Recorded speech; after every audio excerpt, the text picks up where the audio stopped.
वीना की शादी एक मध्यवर्गीय परिवार में हुई थी। ससुराल में उसका पति राजकुमार और उसकी सास कुंती और उसकी एक ननद कुसुम थी।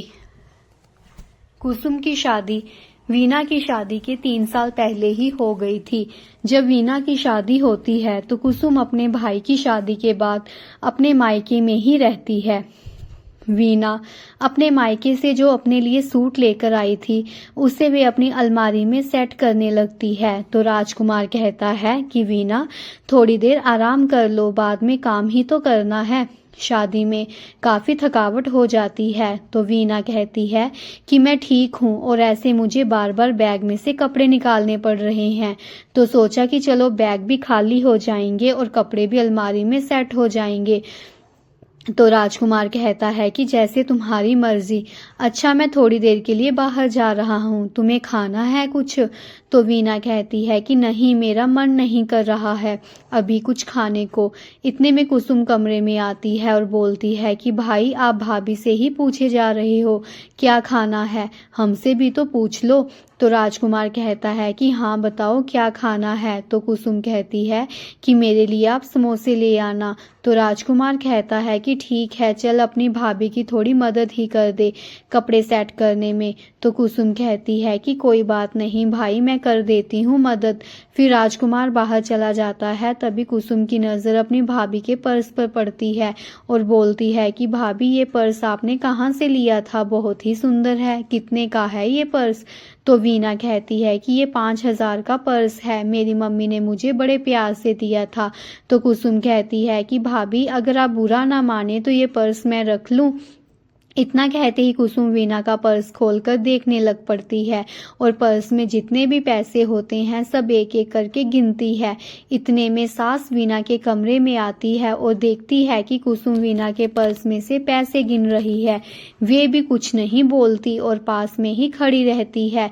वीना को अच्छा नहीं लगता। वे सोचती है कि माँ जी कुसुम को बोलती है कि ऐसे किसी के पर्स से पैसे नहीं गिनते, पर वे तो कुछ भी नहीं बोलती। वे भी कुसुम की तरह देखने लग पड़ती है कि कितने पैसे हैं पर्स में। वीना को गुस्सा आता है। फिर वीना कुसुम को बोलती है कि लाइए दीदी, पर्स मुझे दे दीजिए। भाभी, आप पर्स खाली करके मुझे दे दीजिए। पास में सास खड़ी होने के कारण वीना अपना पर्स कुसुम को दे देती है। राजकुमार एक प्राइवेट जॉब करता था, उसकी छुट्टी खत्म होने वाली थी। थोड़े दिनों तक राजकुमार अपनी जॉब पर वापस चला जाता है। कुसुम भी अभी तक अपने ससुराल नहीं गई थी और पूरा दिन बस फोन चलाती रहती थी। रात को जब वीना रसोई में खाना बना रही थी तो वीना के फ़ोन की घंटी बजती है। वीना गैस कम करके अपना फ़ोन लेने जाती है तो देखती है कि उसकी ननद कुसुम उसकी अलमारी खोलकर बैठी हुई थी। जैसे ही वीना देखने के लिए आगे बढ़ती है तो कुसुम उसकी मेकअप किट खोलकर बैठी हुई थी। तो वीना कहती है कि दीदी, कुछ चाहिए क्या आपको मुझसे? पूछ लेते, मैं बता देती। तो कुसुम कहती है कि भाभी, इसमें पूछने की क्या बात है, मेरे भाई का कमरा है, मैं नहीं आ सकती क्या अंदर? तो वीना कहती है कि नहीं कुसुम, तुम मुझे गलत समझ रही हो, मेरे कहने का ये मतलब नहीं था। पीछे से सास आ जाती है और बोलती है कि अब क्या वो अपने भाई के कमरे में भी पूछ कर आया करे? देख बहू, ये मेरे बेटे का कमरा है, तुम अभी आई हो इस घर में और आते ही मेरी बेटी पर रौब जमाने लग पड़ी। तो वीना कहती है कि नहीं माँ जी, आप दोनों मुझे गलत समझ रही हो, मेरा कहने का ये मतलब नहीं था। मैं तो बस यही कह रही थी कि जो कुछ चाहिए मुझसे पूछ लो, मैं मना थोड़ी ना कर रही हूँ। फिर सास कुसुम को बोलती है कि चल कुसुम, आजा तू बाहर। कुसुम अपनी भाभी के मेकअप किट से कितना सारा सामान निकाल कर ले जाती है। फिर वीना मेकअप किट को बंद कर देती है और अलमारी में रख देती है और अलमारी को ताला लगा देती है। रात को सारे खाना खाकर अपने अपने कमरे में सोने चले जाते हैं। तभी राजकुमार वीना को फ़ोन करता है और पूछता है कि घर में सब ठीक है ना, तुम्हारा अच्छे से ख्याल रख रहे हैं ना। वीना की आंखों से आंसू बहने लगते हैं और कहती है कि हाँ, मैं ठीक हूँ और घर वाले भी मेरा अच्छे से ख्याल रखते हैं। दिन प्रतिदिन ये छोटी छोटी बातें बढ़ती ही जा रही थी। अब वीना का अपने ससुराल में अकेले दिल नहीं लगता था। अगले दिन सुबह वीना अपनी सास को बोलती है कि माँ जी, मेरा घर जाने का बहुत मन कर रहा है। 3 महीने बीत गए हैं। तो सास कहती है कि क्या हुआ, हमारी बेटी तो 8-8 महीने घर नहीं आती थी और ना ही उसके ससुराल वाले आने देते थे। तो कुसुम भी बोल पड़ती है कि हाँ माँ, हम कौन सा इसे यहाँ पर गालियाँ निकाल रहे हैं जो इसका जहाँ पर दिल नहीं लग रहा। सास बोलती है कि हम सोच कर बताएंगे कि तुम्हें तेरे मायके भेजना है कि नहीं भेजना। जाकर हमारे लिए 2 कप अदरक वाली चाय बना दे। वीना चाय बनाने रसोई में चली जाती है और बोलती है कि खुद की बेटी को यहाँ अपने मायके बैठे 3 महीने बीत गए हैं, उसे कुछ नहीं बोलते और ना ही उसे भेजने की बात करते हैं। शाम को जब वीना अपने कमरे में जाती है तो देखती है कि अलमारी भी खुली पड़ी है और सारे कपड़े भी बिखरे पड़े हैं। फिर देखती है कि उसके पर्स में पैसे नहीं हैं। वे घबरा जाती है और बोलती है कि मेरे पैसे कहाँ चले गए, इधर ही तो रखे थे मैंने। वे भागती हुई अपनी सास के पास जाती है और पूछती है कि मेरी अलमारी में से पैसे किसी ने निकाल लिए हैं। तो सास कहती है कि हाँ, कुसुम ने लिए थे पैसे, उसे ज़रूरत थी पैसों की। तो वीना कहती है कि माँ जी, अगर ज़रूरत थी तो मुझसे मांग लेती, ये चोरी करने की क्या ज़रूरत थी। सास बोलती है कि क्या हुआ, अगर उसने पैसे ले लिए तो वो भी तो इस घर की बेटी है, उसका हक बनता है।